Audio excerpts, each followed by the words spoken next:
یہ مبتدا ہو گیا اور مبتدا بن گیا مسند الیہ۔ تو یہاں دیکھیے مسند الیہ اور مسند، ان دونوں میں کہیں بھی کوئی فعل موجود نہیں، فعل تام اس میں نہیں ہے، اسی لیے یہ جملہ کیا ہو گیا؟ یہ جملہ اسمیہ ہو گیا۔ تو امید ہے کہ اس حوالے سے آپ نے اچھی طرح جانا ہوگا۔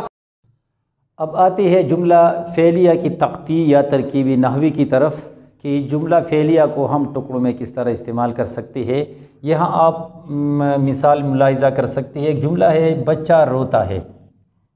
بچہ روتا ہے، اس میں بچہ کیا ہے؟ فاعل ہے، کیونکہ یہ کام کرنے والا ہے، اور روتا ہے اس میں کیا ہے؟ فعل ہے، یہ کام ہے، لہٰذا فاعل یہاں جو ہے وہ کیا بن گیا؟ مسند الیہ، اور جو فعل ہے وہ مسند بن گیا، یعنی بچہ اس میں مسند الیہ ہے اور روتا ہے اس میں کیا ہے؟ یہ مسند ہے۔ تو آپ نے دیکھ لیا کہ اس میں ایک فعل موجود ہے، فعل تام، اسی وجہ سے یہ کون سا جملہ بن گیا؟ یہ جملہ فعلیہ ہو گیا۔ یا آپ یہ بھی مثال ملاحظہ کر سکتے ہیں کہ میں نے کتاب خریدی، یہاں دیکھیے میں کیا ہے؟ میں فاعل ہے، کیونکہ کام کرنے والا یہی ہے، اور نے چونکہ اس فاعل کے ساتھ آیا ہے لہٰذا یہ کیا ہے؟ یہ علامت فاعل ہے۔ اسی طرح آپ دیکھیے کہ کتاب کیا ہے؟ مفعول ہے، کیونکہ یہ کام اس پر واقع ہوا ہے، اور خرید اس میں کیا ہے؟ ایک فعل تام ہے، یہ کام ہے، لہٰذا آپ نے دیکھ لیا کہ اس میں ایک فعل آیا ہوا ہے، تو اسی وجہ سے میں کیا بن گیا؟ یہ مسند بن گیا، اور جو جتنا بھی باقی حصہ ہے چاہے وہ کتنا بھی لمبا ہو وہ ساری یہ مسند الیہ بن گیا، اور جو باقی حصہ ہے وہ مسند ہو گیا۔ اس میں آپ نے دیکھ لیا کہ مسند میں ایک فعل آیا ہے، فعل تام، اسی وجہ سے اس کو کہتے ہیں جملہ فعل ہے، یعنی مسند الیہ اس میں اگرچہ اسم ہے میں، لیکن جو باقی حصہ ہے اس باقی حصے میں یعنی مسند میں ایک فعل آیا ہوا ہے خریدی، تو اسی وجہ سے یہ جملہ بن گیا جملہ فعلیہ۔ یا یہ مثال بھی آپ ملاحظہ کر سکتے ہیں، جواد نے دوستوں کو بلایا ہے، یہاں آپ دیکھیے کہ جواد اس میں کیا ہے؟ کام کرنے والا ہے، تو یہ فاعل ہو گیا اور یہ مسند الیہ بن گیا۔ اسی طرح نے اس میں کیا ہے؟ علامت فاعل ہے، کیونکہ یہ جواد کے ساتھ ہے، جواد فاعل ہے، اور نے جواد کے ساتھ ہے تو یہ علامت فاعل بن گیا۔ اسی طرح دوستو اس میں کیا ہے؟ مفعول ہے، کیونکہ کام ان پر واقع ہوا ہے، اور جو کو ہے یہ علامت مفعول ہے، کیونکہ یہ مفعول کے ساتھ آیا ہوا ہے، لہٰذا دوستوں کو، تو دوستوں مفعول کو علامت مفعول، اور بلایا ہے فعل، اس میں ایک کام ہے، یہ فعل تام ہے۔ تو اسی وجہ سے آپ دیکھیں کہ مسند الیہ یہاں پر فاعل، اور فاعل کون ہے؟ جواد، باقی جتنا بھی حصہ ہے وہ مسند ہے، تو مسند میں آپ دیکھیے کہ یہاں پر ایک فعل تام آیا ہوا ہے، بلایا ہے، تو اسی وجہ سے یہ جملہ کیا ہو گیا؟ یہ جملہ فعلیہ بن گیا۔ امید ہے کہ آپ نے اس حوالے سے بہت کچھ سیکھا ہوگا۔ آئندہ کسی نئے عنوان کے ساتھ پھر حاضر ہوں گے، تب تک کے لیے اجازت دیجیے، اللہ حافظ۔